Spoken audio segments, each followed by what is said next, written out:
the Tudors Dynasty Podcast. Hello and welcome back to the show. I'm your host, Rebecca Larson, and I'm very excited to welcome back to the show, Alison Weir. Welcome back, Alison. Hi, Rebecca. Lovely to be back. Well, it's been a while since you've been on the show, so I'm very excited to talk to you today about Wolsey. Yeah. He is such an interesting character. And I'd like to say character, but obviously he's a historical figure from history. But as a person, he is so intriguing. So I think maybe what I want to start off with here is, first of all, why did you choose him? And second of all, how do you decide between writing historical fiction and nonfiction on people like him? Well, I was sitting at a launch party dinner when I launched my last but one novel, with my agent and various author friends. And Sarah Griswood, the historian and author, is a good friend. We were tossing ideas around, and she said, how about a book, The Cardinal, a novel of power? Well, I've been discussing another idea with my agent, but I saw his face just light up. And I thought, oh, that sounds such a challenge. But yes, I could see it working. And I thought, oh, hell, because I haven't ever researched Wolsey directly. He's been researched as part of another narrative or another historical work. But I thought, no, this is going to be a challenge. And what a challenge, because while Cromwell has become the sexy figure, let's say, of a Tudor England, and before him, Sir Thomas More, think of A Man for All Seasons. Wolsey's seen as an old reactionary. He represents the old world order, the Catholic Church that was overthrown in England. And I thought, he's not had the best press. And I thought, it's time for him to have a say. And so that's where I was coming from. I love it. I love that you sometimes pick these figures from history and you bring them to life with your amazing storytelling. You are such I mean, I don't want to like brown nose too much here, but you are such an amazing storyteller. And I just don't understand how you can shift from historical fiction to nonfiction. Neither did I when I started, because I remember delivering the first nonfiction after I'd written my first novel or sweated blood over it. And my editor said, you can't write this. Sounds like fiction. And so I had to rein back in, because they are two very different disciplines. So I do one in the morning and one in the afternoon these days. And I make that switch. It's become a way of life, because I've published, goodness me, about 13, 14 historical novels now. So, so I've had a lot of practice. And I am first and foremost, I think, a historian, but I also see myself as a storyteller, whichever way I do it. Yeah, you are such a prolific writer too. And I'm going to take this opportunity to thank you on behalf of everyone in the world, because I think you have done so much for Tudor history and getting people interested in it. And I don't know if you hear that enough. So thank you. Sometimes I do, and it's really touching. It makes me feel all that stress is worthwhile. Yeah, I really do. Because when you are under pressure, you sometimes think, what's got to give? Mm-hmm. But no, I love doing what I do. And I'm always trying to recapture that feeling of just doing it for the fun of it.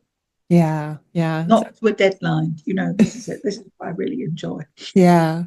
Well, let's talk about Thomas Wolsey. And I think let's start at the beginning, because I think the part of his life we do not hear much about is his life before Tudor court. So what did that look like? Well, that's where I had to do a lot of research. He was the son of an Ipswich is in Suffolk, east of England, and his son of an Ipswich innkeeper who also was a farrier, kept animals, was a butcher as well, dabbled in all sorts of things, and was not a very good innkeeper. Sold food that was out of date and, underweight and that, and constantly coming into trouble with the authorities. Wolsey was a very clever boy. Through his mother's family was wealthy, and through them he attracted the attention of a bishop who sort of pulled strings and got him into the local grammar school. And he did very well, and he went to Magdalen College School soon after it had been founded in Oxford, and very quickly transferred to the university at the age of 11. Got his degree at 14, and thereafter stayed at Oxford for many years, because I think he was in search of a powerful patron who could advance him in life. That's what you needed in those days. And he got so far, but the patrons either died or, most of them actually died, yes, including the Archbishop of Canterbury when he got that far in life. And then he'd come to the attention of King Henry VII in the early 16th century. And the king liked him and admired his work. And when the king died in 1509 and Henry VIII, his son, came to the throne, Henry knew that this was a man he could rely on. From then on, the sky was the limit. Wolsey's career was meteoric. Yeah, it's quite amazing, his rise. And I think one of the things that I read in your book, and being that it's historical fiction, I feel like I have to go research and find out which parts were embellished and what weren't. But when it comes to his relationship with the son of Elizabeth Woodville, can we talk about that? Lord Dorset, yes, Lord Dorset. He was tutor to Lord Dorset's sons. And this was probably his first taste of the high aristocratic life to which he aspired, because he was invited home by Lord Dorset, who was a very impressed parent, invited home to spend Christmas with them.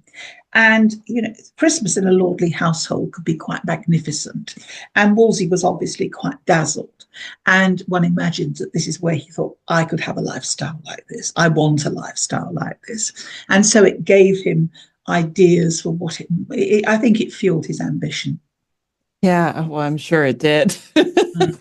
So he's making this rise through the ranks. At what point does he grab the attention of Henry VII? Because he works for the Archbishop of Canterbury. And the Archbishop of Canterbury, of course, introduced him to the king, and the king immediately appreciated his talents. He had a good report of him from the Archbishop, and poached him basically after the Archbishop died. He came. I think he served Sir Richard Nanfern. He went to Calais and worked there for a while, and then when another patron died, Sir Richard Nanfern, he came back to England with a letter of recommendation for the king. It's quite magnificent. So I have to ask too. He got up in the world. He soared in the world, but very slowly, until, of course, 1509. Can we go back a little bit and maybe talk about his father and the end of his father's life and maybe what he expected from his son, Thomas? Well, I think he wanted his son to go into the church. I don't think Wolsey wanted to go into the church, but the whole point was that going into the church for younger sons in particular, or for the sons of poorer men, meant advancement, because you could come from anywhere and enter the church, and if you had the talent, you could rise in it. But again, as I say, you also need patrons once you get to a certain level, and Wolsey, as I say, he found patrons. Eventually, it took many years. He stayed at Oxford for many years, holding various offices as an academic. And then it took him a while to do that. But when his father died, he actually said in his will that Wolsey had to become ordained as a priest within a year, or he wouldn't get the money that had been left to him. So you can see how strongly the father felt about this, that this was the way to preferment for his son. But when Wolsey actually did become ordained priest, probably much against his will. Yeah. What do you think? Because he took a pragmatic decision. Oh, I was going to say, what do you think it was about his personality that made him so likable and wanted people, left people wanting to advance him? He was a very affable man, very congenial man, quite convivial. We always think of Wolsey in that portrait with his cardinal's robes on. He loved going hunting. He loved keeping a good table. He was a lavish host. His feasts were legendary. Of course, this was when he was in power, but he was a man who liked the good things in life, and he was a fixer.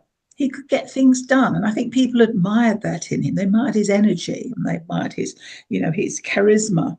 He must have been charismatic. Yeah, he must have been. He's just such a remarkable figure. You never get it from the portraits. If you look at the portrait, Google some portraits of Wolsey, you will never get that from that. You have to look in the sources to find the real Wolsey. Yeah, the portraits just make him look like, a religious man. They're not very good. They're two-dimensional. And he looks like a rather fat, overblown cleric. Yes, he does. Nothing sexy there. No, definitely not. One of the things you wrote about too was that his mother was dying around the same time that Henry VII was, and Yeah.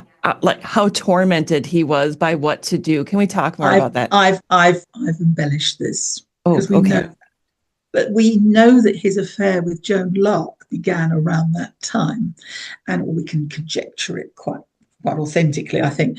And I've made this the occasion for him to go home for her funeral and meet Joan Lark.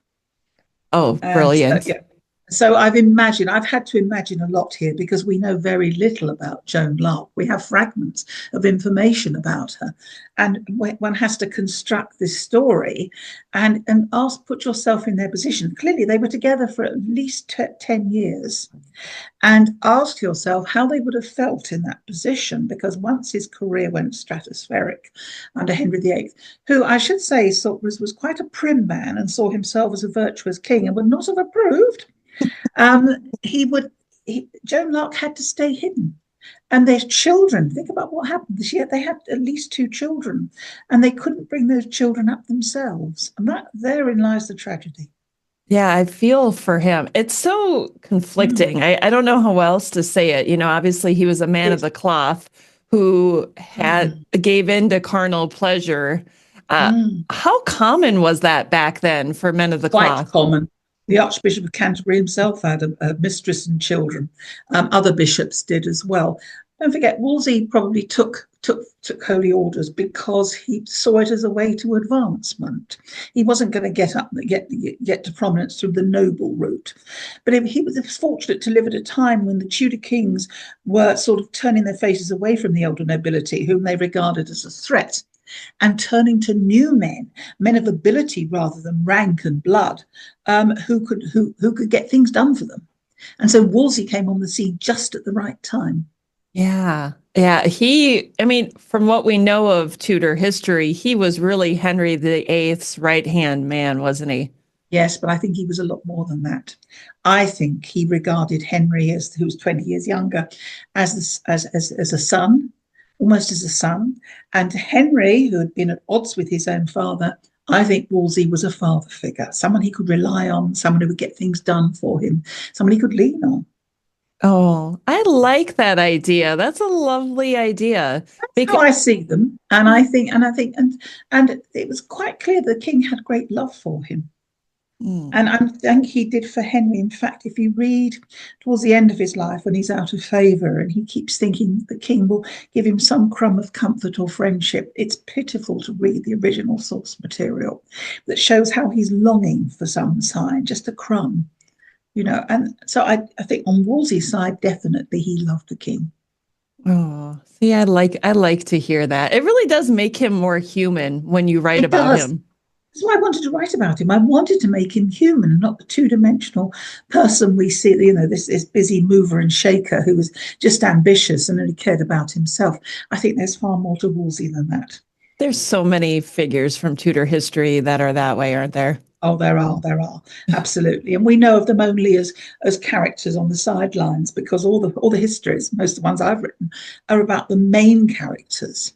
But look elsewhere and do a bit of side research, and you find a rather different narrative, which has a bearing on the main narrative.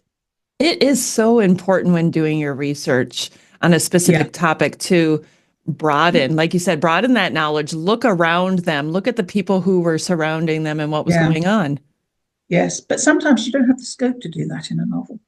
In a history book, there are bit players, supporting cast, and you really have to focus on your main character and the people who are closest to them, or Yeah. the people who are going to have an influence in their lives.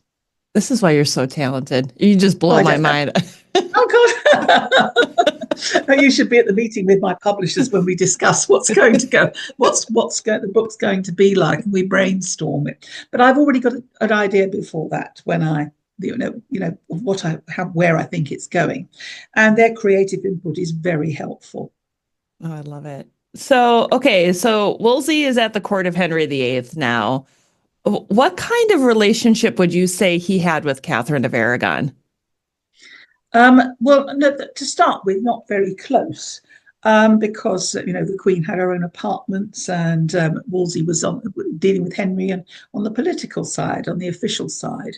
But very soon there became a perception that Wolsey was pro-French. The Queen, of course, was a Spaniard, and when in the early years of her marriage to Henry, she was incredibly influential, and the Privy Councillors complained that England was being ruled at one remove by Spain, by her father. Wolsey, after Henry fell out with her father, 5 years after the marriage, Wolsey then came into his own. And I think there was a resentment on Catherine's part. He did try to, butter up to her, but but it was never a happy relationship, and she didn't like him for his voluptuousness, as she perceived it. That doesn't just mean his sex life; it means his good living. His luxurious lifestyle. She thought he's a churchman. He shouldn't be like that. Yeah, well, yeah. Was it common knowledge that he had this relationship with Joan and had children? It's hard to tell, but the fact that she was kept so under wraps suggests that the king, Wolsey was, you've got to look at Wolsey in context. He's hated by the older nobility, by the people at court who feel he's a parvenu. He's jumped up. He's usurped their natural role as counsellors to the king. And advisors to the king. He's got there through his own ability. They're jealous of his abilities. They're jealous of his wealth and his status. He's got everything they want. And he's a butcher's son. Hello? Can't have this going on. There's enough scandal. People put about rumours about his private life, that he's fornicating all over the place. So I think that he was aware that he couldn't court any scandal, and that Henry would not have approved of it, because it would have reflected on Henry. Henry's choice of minister reflected on him. So his minister had to be virtuous. And so therefore, I think Wolsey trod a tightrope. And until he gets to a scene in the novel, I don't know whether you read that far, where Henry drops in unexpectedly in the house that he's assigned to Wolsey, and hears a baby cry. And wonders why there's a baby in a cleric's household. I won't go on any more about that. Yes, I did. I loved that scene. I did read that scene, and I loved the way that it played out. So, did you get to the later scene, the really tragic one, in the wake of the marrying off of Elizabeth Blount, the king's mistress? I did not. Oh, gosh. Well.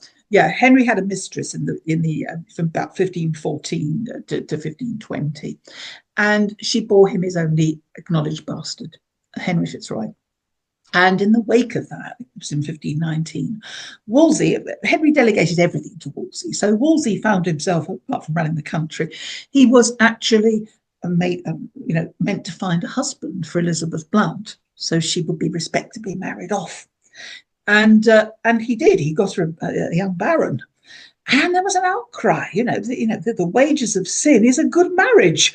And so I think that then it's at this point that Henry makes it clear that he knows what's happening in Wolsey's life, and he's not happy about it. Oh, it's fascinating. Yeah, you have to read the book. You definitely have to read the book. Absolutely have to read the book. Yeah. But it coincides with the date of Joan's marriage. Oh, interesting. This is what I was thinking, that she was married soon after that. And that's what gave me my storyline. Oh, my gosh. But I'm not going to say what happened between her and Wolsey.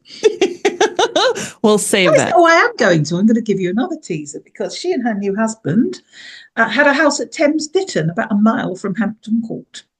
Ooh. In residence. That's convenient, isn't it? Yes, it is. Yeah, it is.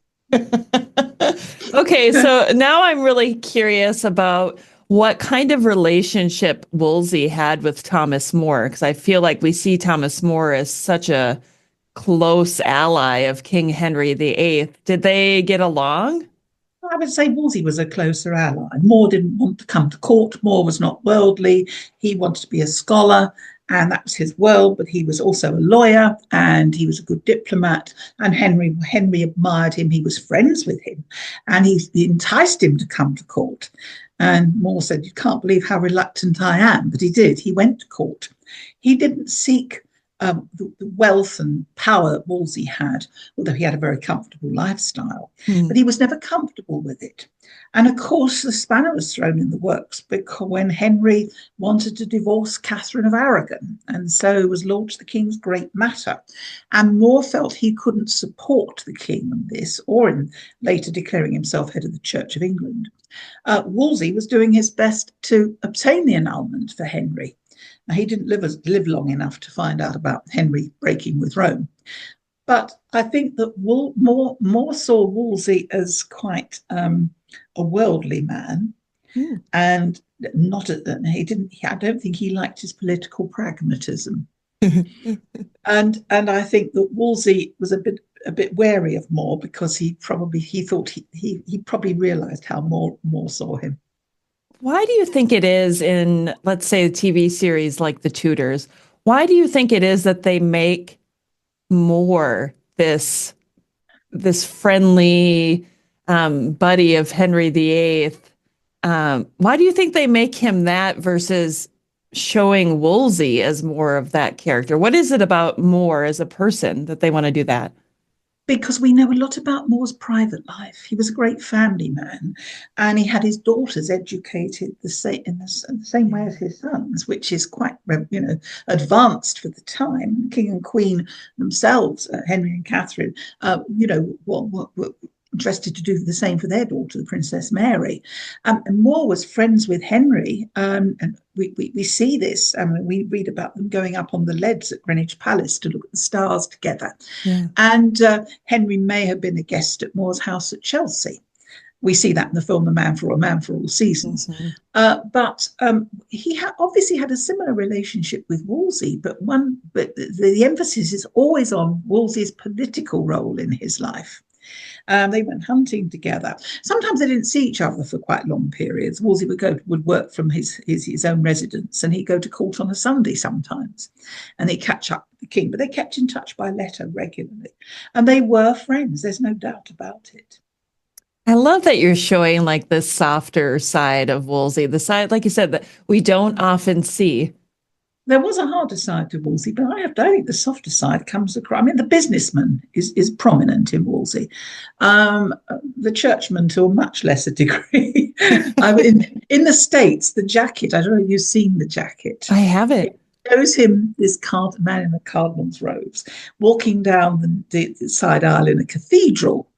And when they first sent it to me, they've done a lot on the colour on it, and it looks lovely now. When they first sent it to me, I thought the last place I associate Wolsey with is a cathedral.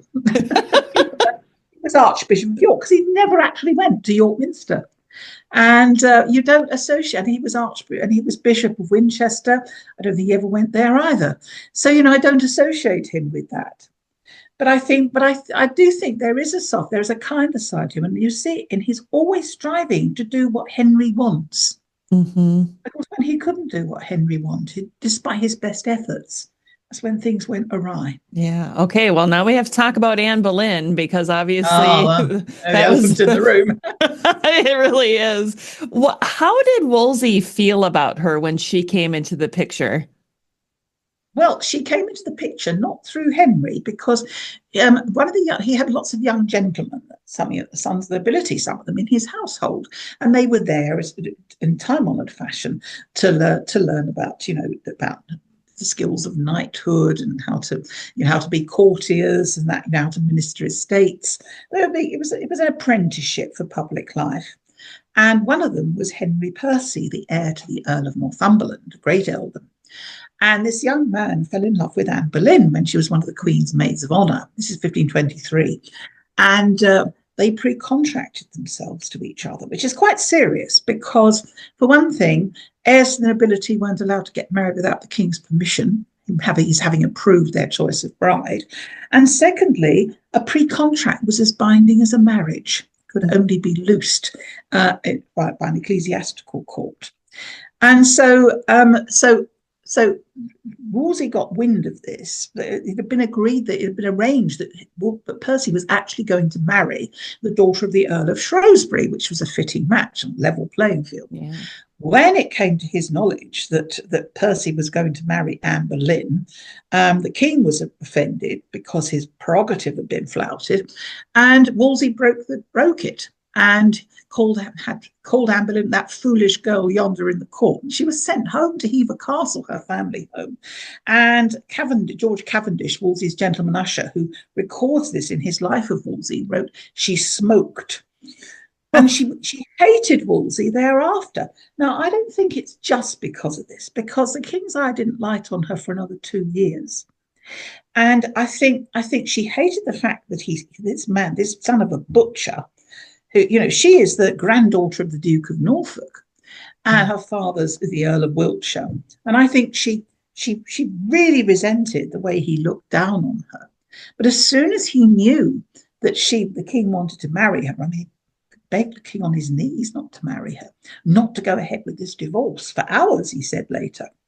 And she probably knew about this and was offended yet again. So she was determined she was going to topple him. And she embarked on this campaign of undermining him. And she was really a virulent enemy. In the end, he started to call her the Night Crow. How he saw her. So in the blurb in this, I've said this is a tale of two women, one who loved him and one who loathed him. Oh, that is so true, isn't it?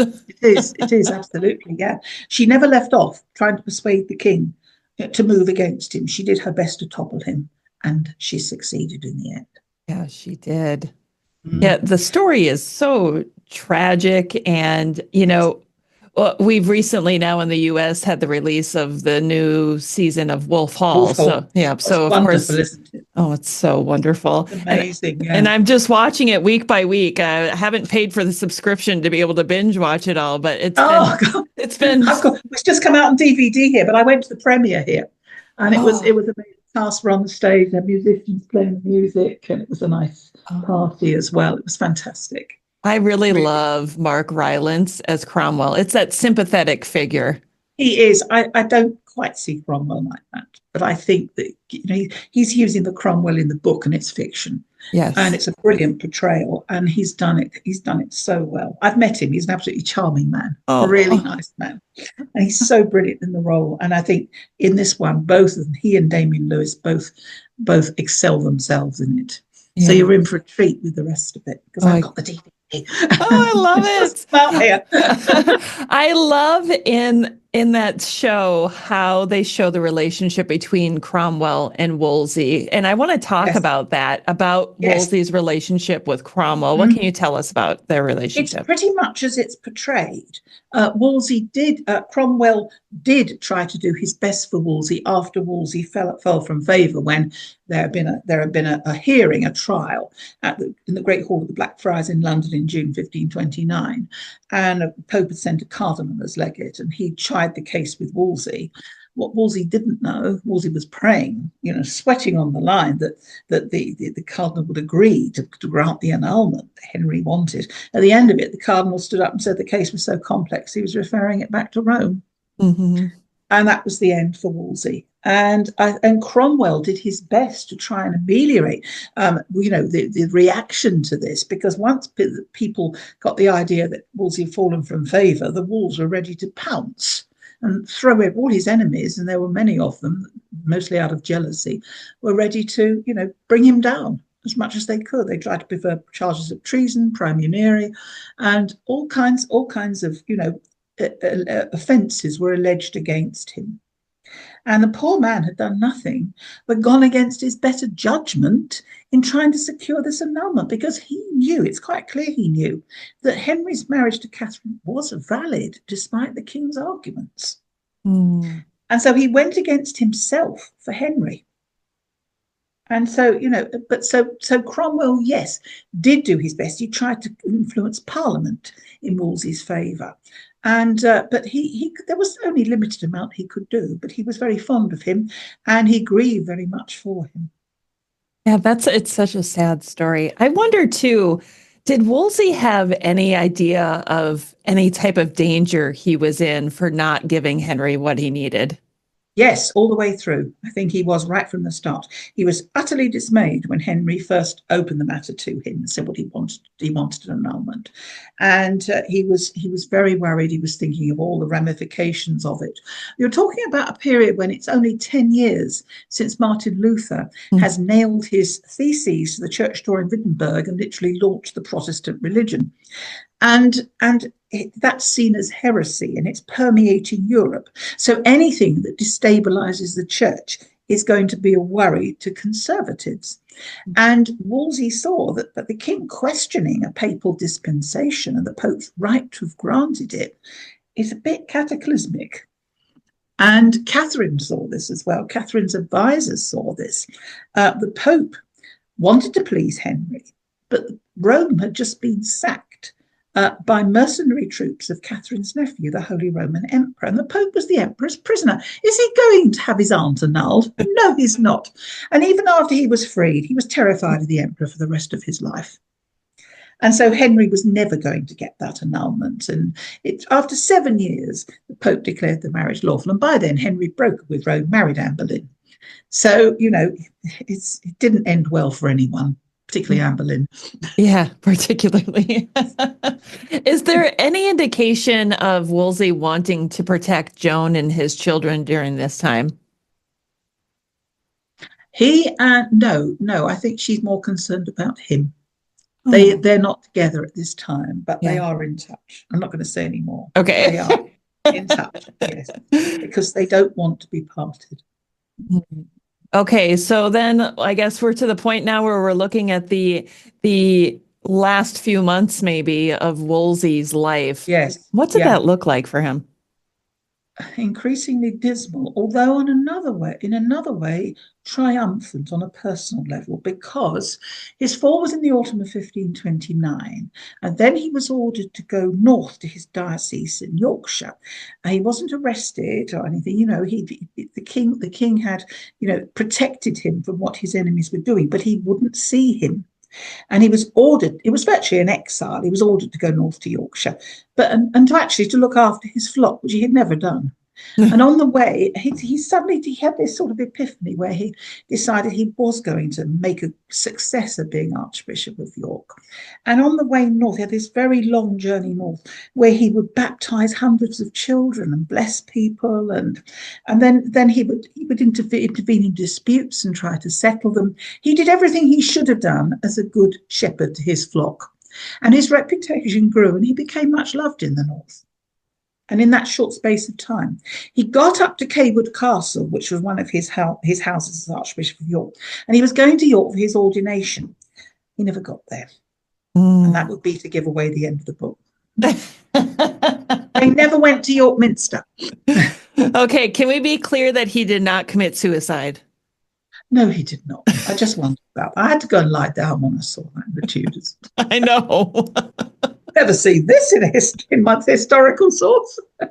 Like sometimes you wonder, like, okay, did you have to go that far? Like, what made them decide? Why? Yeah, Why? I suppose they think that modern filmmakers think, it's obviously dramatic, film, but that he was in such a state. He realised he was in such danger and he was in such disgrace, and he could never recover things, so he killed himself. They don't take account of the fact that suicide in Tudor times would have been regarded as a huge sin. In fact, it was for many, many centuries afterwards, because you're going to cut yourself off from God. And if you decide to commit suicide, you literally know you're not going to heaven, and that's you're consigned to hell. Yeah, and you can't be can't come back from that. So that's a Romeo and Juliet. It's so powerful for Elizabethan audiences. So it's very unlikely. Well, he didn't. We know he didn't commit suicide. We know he died of we don't know what the illness was, but it came on pretty quickly. He was pretty active, and it came on pretty quickly, and one just wonders. I have so many things I want to say, but I want to save it. Save it for the book. Well, I feel like I could talk to you for hours about the Tudors, but We could. I could too.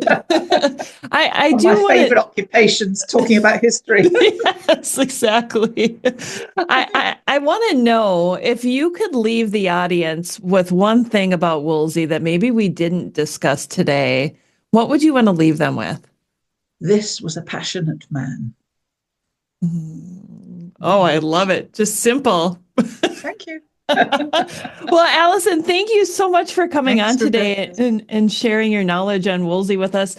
Let everybody know when your book is coming out. It's in May. I can't remember the exact date. I think it's come out first in the States and then here. It's on my website anyway, alisonweir.org.uk. It's on the front page, homepage of the website. Yeah. So it's coming out very soon. I highly recommend. I know. I'm so excited about it. I really am. I think all of your books are wonderful, but I really enjoyed what I was able to read of this one. You are just... Thank you so much. You're amazing. I've nearly written another one now. A long time ago. Nice to have chatted to you. Lovely to see you. Thank you, Alison. Thank you. And that concludes another episode of the Tudors Dynasty podcast. Thank you so much for listening. If you love the show and would like to show your support, consider becoming a patron over on Patreon. That's patreon.com/Tudors Dynasty. Over there, you'll get commercial-free episodes, early access, and some patron-exclusive content as well. If you would prefer to show your support in another way, head on over to my website, tudorsdynasty.com, and click on the shop to see some of the new merchandise that I have available. Thank you so much for listening. Until next time.